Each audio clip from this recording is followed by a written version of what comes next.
Another name for human trafficking, you've heard a lot talked about that in recent years, modern slavery. It's a huge problem. It affects millions of victims, and it has gotten worse because of the pandemic. Trafficking victims are coerced. They're often tricked or forced into lives where they are exploited for money. Often, they are young people lured into slavery online by predators who know just what to say to kids who are searching for a sense of belonging and connection. I have two wonderful people that are very busy in the field to join me to talk about the issue. Both have experience with the Orange County Human Trafficking Task Force. Michelle Pereira is the program director for victims assistance at Waymakers. Derek Marsh is a associate director for the Global Center for Women and Justice at Vanguard University. Thank you so much for your efforts, first of all, and being available to us. And Derek, maybe we can talk. First of all, I think it's always good to sort of do an overall scene setter. Give us some perspective on how widespread this is and where we sort of are in the effort to beat this growing crime. Thank you, Michaela. Well, to begin with, we started really addressing human trafficking back in 2000 with the Trafficking Victim Protections Act. And there's also the Palermo Protocol for the United Nations. Right now, after 21 years of going after human trafficking, the estimates worldwide are that it's about $150 billion a year industry. Jeez. And estimates go for anywhere from 25 million to 40 million victims of human trafficking at any one time throughout the world. Recently, the State Department put out their Trafficking in Persons report, which they do every year, and they showed that the increased identification of victims had gone up significantly to over 100,000 worldwide, whereas our prosecutions have decreased, in large part, I believe, to pandemic restrictions throughout the world. And what about here in Southern California? What are we looking at number-wise? Because that's important to bring it home to people. Well, I believe that we've been maintaining a certain level of response and serving victims, but I also believe the prosecutions have gone down as well. There have been limitations on government offices. There have been limitations on going out with the pandemic, which is understandable. So we still have victims. In fact, I think we have more victims than we've had. That's general consensus across the globe and nationally and locally. It is the question of being able to pursue those in light of the pandemic restrictions. Well, and there you are, Michelle. I was thinking it might be, I didn't realize it was a two-part pandemic issue. The pandemic is making it harder for the people that are trying to enforce these laws and recover victims, but it is also making people more vulnerable to becoming victims themselves. Explain that, Michelle. Indeed. Well, during the pandemic, most of us are finding ourselves online at record rates, so much more frequently than we have in the past, pre-COVID.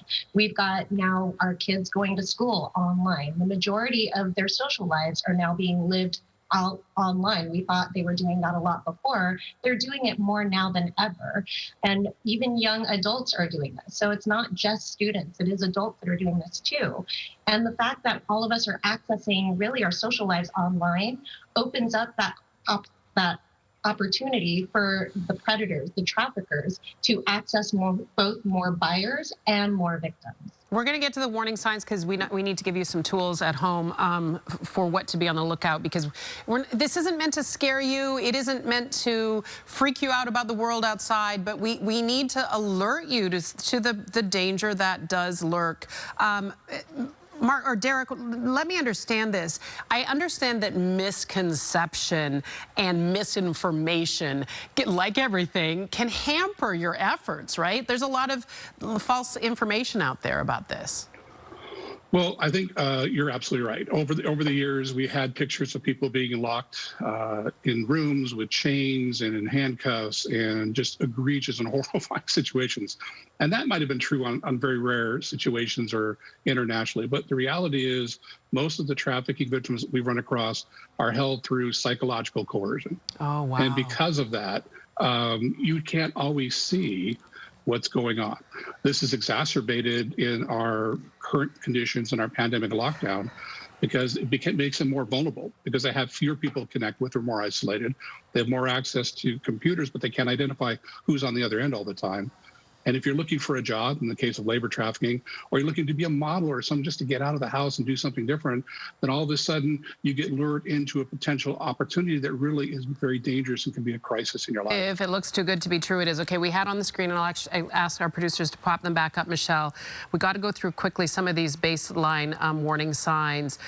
You got to know that you got to watch your kids, right? Things like being secretive on their device. They might have a second cell phone that appeared out of nowhere. And this whole thing about being in a contact with an adult that you as the parent don't know. These are the warning signs that should raise red flags. Absolutely. And it's incredibly important now more than ever to really understand what your youth's baseline is. Who are their friends currently? What are they doing on social media and online? And what are they doing out and about socially if they're able to get out? Knowing what their baseline is starting at, being able to monitor those changes really helps to understand and give you a better picture as a caregiver of what might be going on, and also making sure to write that information down. So if you do need to access more information, need to call for some help, maybe accessing the National Human Trafficking Hotline or contacting your local law enforcement for more guidance and support, or trying to understand what's happening, being able to write that stuff down will help you in both the short and long term. We'll put some resources up on the screen as well, in addition to that 888 number for you right now. There's the information for the hotline, cyber tips, the information on Waymakers. Maybe just take a photo of that screen. And while that's up on the line, Derek, I want to give you the last word. It's important to highlight that any child can be a victim. This is not just immigrants. This is not just young children. Give us a word on that. Thank you, Michaela. Yes, it reminds me of my days when I was talking about stranger danger in the classroom as a law enforcement officer. A stranger can be anybody, and so can a victim. It can be young, it can be old, it can be adult, it can be a teenager, they can be a foreign national, they can be a domestic person. It can involve labor, sex trafficking. And the final word I'd like to say is I know there's a lot of fear that comes with talking about human trafficking, especially with our children. Yeah. And there's been a lot of things going around recently about kidnapping. And having kids being grabbed off the street suddenly and forced into human trafficking. And I won't say that's never happened in the history of the planet.